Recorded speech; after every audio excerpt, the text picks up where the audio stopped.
Cette année, de nombreuses réalisations ont vu le jour à Saint-Georges-de-Montaigu. Et le conseil municipal a également approuvé plusieurs projets pour 2016. Suite à l'augmentation du taux de subvention du SIDEV, passé de 50 à 80% pour les communes qui effectuaient l'enfouissement des réseaux électriques, la commune en a profité pour remettre en état le réseau d'assainissement de la rue des Maines en réalisant le branchement de certaines maisons.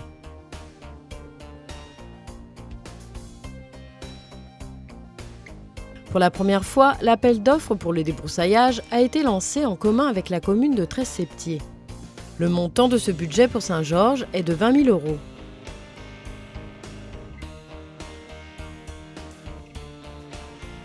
Plusieurs aménagements de voirie ont été réalisés.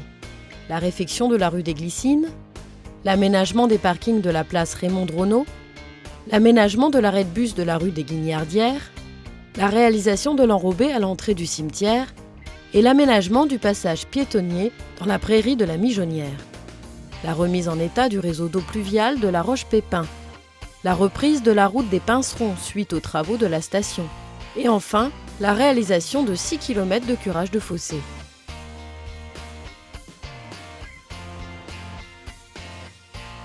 La création d'un lotissement nommé le Petit Cabanon comprend 21 lots, dont un est consacré à la réalisation de 3 logements sociaux par Vendée Habitat. À ce jour, un seul lot reste disponible.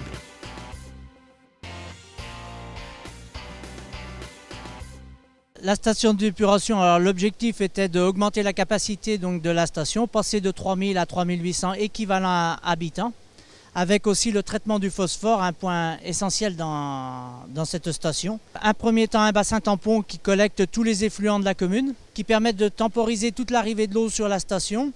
Et quand l'eau arrive sur la station, elle est régulée, ce qui permet de traiter le phosphore au chlorure ferrique. L'objectif du chlorure ferrique, c'est donc de bloquer le phosphore au niveau des bouts de la station, les faire tomber dans le fond pour les récupérer au niveau des bouts et non au niveau des effluents qui sont rejetés à la rivière. Et donc après, les bouts de la station sont triés et après évacués vers un silo de stockage de 1100 m3 qui lui permet de stocker pendant 1 an. Et on exporte donc les bouts de station sur 2 exploitations agricoles.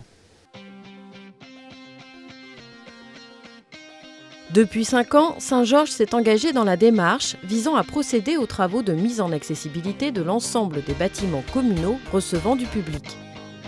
Ainsi, certains commerces, l'église et le complexe sportif sont déjà équipés, ce qui va dans le sens de l'obligation de respecter l'agenda d'accessibilité programmé sur 2 périodes de 2016 à 2021.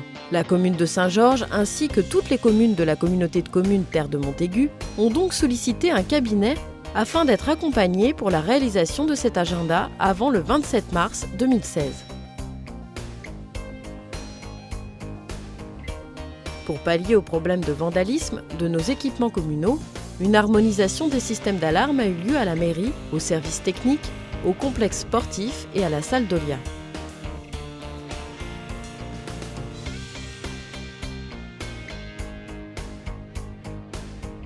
La municipalité souhaite procéder à la réhabilitation du complexe sportif. Les travaux vont se dérouler en 3 étapes. Donc une partie réhabilitation totale donc de cette verrière qui date de 1991 et qui aujourd'hui n'est pas isolée correctement, a vieilli tout simplement. C'est aussi le point central de notre complexe avec énormément d'utilisation et de passage. C'est également un travail sur les sanitaires puisque les sanitaires n'étaient pas aux normes accessibilité handicapée. Et puis globalement redonner de la couleur, un coup de jeune à cet espace. On aura également un local tennis qui donc est situé dans la salle de la Petite Maine qui pourrait servir de salle d'accueil et de bureau pour cette association. Actuellement, c'est un local qui n'est pas utilisé. C'est ce que l'on appelait l'ancien bar de cette salle et donc qui, suite à du vandalisme, avait été fermé. Et puis le troisième volet sur ce projet, c'est la mise en accessibilité handicapée de la tribune, de la salle du Bouvreau. Donc c'est la création de 9 places pour les personnes à mobilité réduite au centre de cette tribune.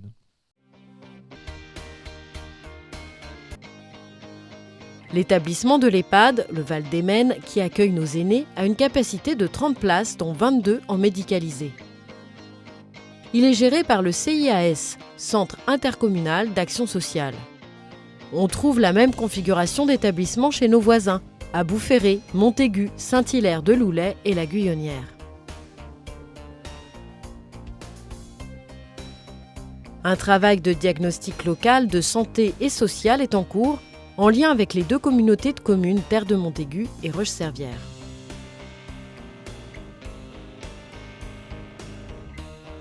Début 2016 verra l'achèvement des travaux du nouveau quartier de la Grande Fosse, situé au cœur de Bourg. Donc le quartier de la Grande Fosse, donc une première tranche livrée en 2013 et donc le deuxième tranche prévue en janvier 2016. Donc dans ce quartier, on trouve 32 logements en tout. Le bailleur social est Vendée Habitat. Donc dans ces 32 logements, on a différentes tailles de logements. On a des T4, des T3, des T2 et on y trouve 15 maintiens à domicile. Donc les logements dits maintien à domicile sont des logements pour personnes à mobilité réduite. Donc ces logements permettent aux personnes qui le souhaitent de venir dans le centre-bourg de la commune. Ces différents types de logements permettent une mixité intergénérationnelle. Donc on trouve des familles, des jeunes et aussi des personnes plus âgées. L'implication de la commune, donc des chemins piétonniers ont été aménagés par la commune pour permettre justement un accès beaucoup plus facile au centre-bourg, à tout ce qui est cabinet médical, services de proximité, commerce, etc. Et on a aussi une proximité avec l'EHPAD Le Val-des-Maines pour permettre éventuellement des liens avec les personnes résidant à l'EHPAD. Le conseil municipal des enfants est mis en place depuis 2009. 13 enfants de CM1, CM2 sont élus lors des élections qui se déroulent à la mairie.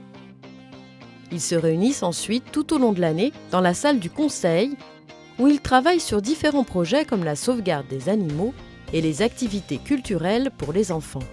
Ils participent également à plusieurs événements, comme les cérémonies du 11 novembre et du 8 mai. Un moment fort également lorsqu'ils préparent la visite à la maison de retraite pour Noël, pour laquelle ils répètent des chansons et confectionnent des petits cadeaux pour les aînés. Petit Papa Noël, quand tu descendras du ciel, avec tes jouets. Afin de mieux comprendre ces jeunes, la commune a lancé un diagnostic réalisé par un sociologue. Dans le diagnostic, nous avons appris 4 informations importantes. La première, l'engagement. Les jeunes s'engagent de moins en moins longtemps. Ils s'engagent pour une petite action ponctuelle. Ils n'ont pas envie de s'engager sur un long terme.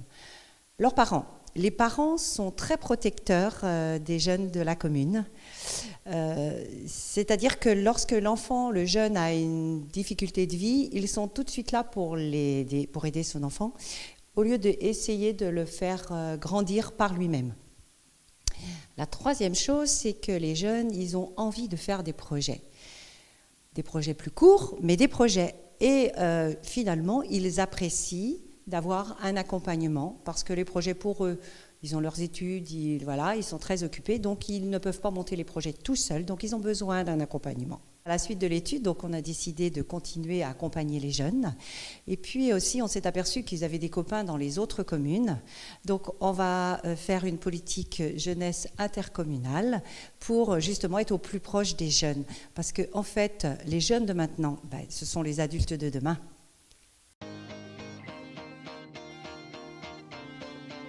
Cette année, suite à un incident, nous avons décidé de suspendre les autres soirées programmées en 2015.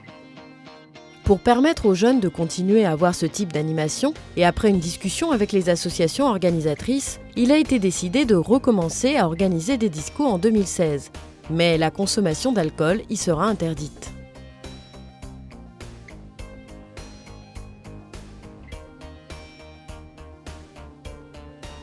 Après une première année de fonctionnement, nous avons mené une enquête auprès des parents, enfants et enseignants pour mesurer la qualité des activités mises en place. Les résultats montrent un taux de satisfaction d'environ 75% et un taux de participation de presque 100%. Cette enquête va nous permettre de travailler sur des axes d'amélioration comme la posture des animateurs ou la diversité des activités proposées.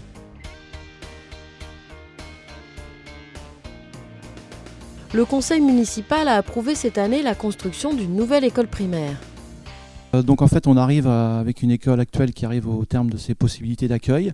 Donc moins de place, il faut agrandir. La seule possibilité d'agrandissement qu'on avait, c'était de construire une nouvelle école.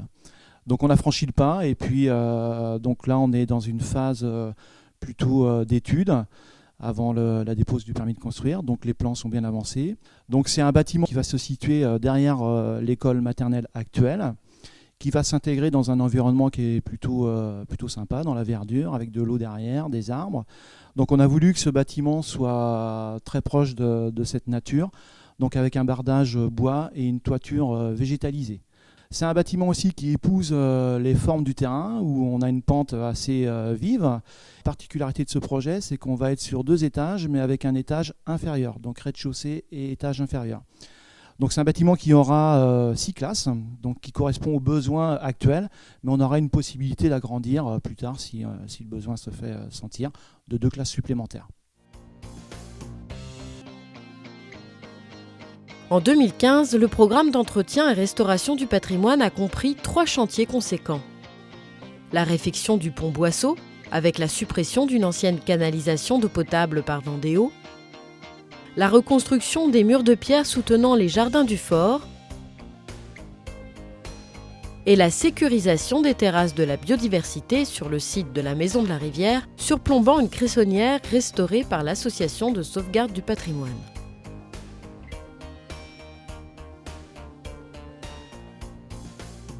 La commission cadre de vie a lancé une enquête auprès de la population pour savoir si elle était intéressée pour jardiner, pour entretenir ses parcelles et se les réapproprier. On a envoyé 255 enquêtes sur des foyers ciblés en fonction de leur situation géographique. Et on a eu presque une centaine de réponses quand même, ce qui est un beau score. Et suite à cette enquête, déjà 24 personnes ont manifesté leur envie de participer à ce projet. Une association va donc être créée. Donc la municipalité va prendre en charge tous les aménagements des jardins. On va commencer par restaurer un petit bâti qu'on va agrandir pour pouvoir mettre des box pour les jardiniers pour qu'ils puissent mettre leur matériel. On va apporter l'eau potable sur le terrain, on va clôturer, refaire les murs de pierre avec la participation de l'association de la sauvegarde du patrimoine. Évidemment, il y aura des gens qui savent jardiner, qui vont apprendre aux autres à jardiner. Ils vont faire du partage de plants, de graines, faire des rencontres avec peut-être aussi les enfants des écoles. Ils veulent mettre en place une parcelle pédagogique, garder un petit morceau. C'est aussi un lieu de vie, de partage. Donc sur la partie centrale, là, l'association va créer une terrasse avec une pergola qui leur permettra de faire des échanges, de se rencontrer. Avec l'éco-pâturage, le développement durable, les actions environnementales, les animations, c'est la gestion et tout le soin apporté à l'aménagement du territoire qui nous a permis à nouveau cette année d'obtenir la reconduction de nos 3 fleurs par le Conseil national des villes et villages fleuris. Saint-Georges est ainsi reconnue commune accueillante par la qualité de son cadre de vie, grâce à tous et plus particulièrement grâce au travail de tous les agents communaux mais également à chaque habitant de notre commune.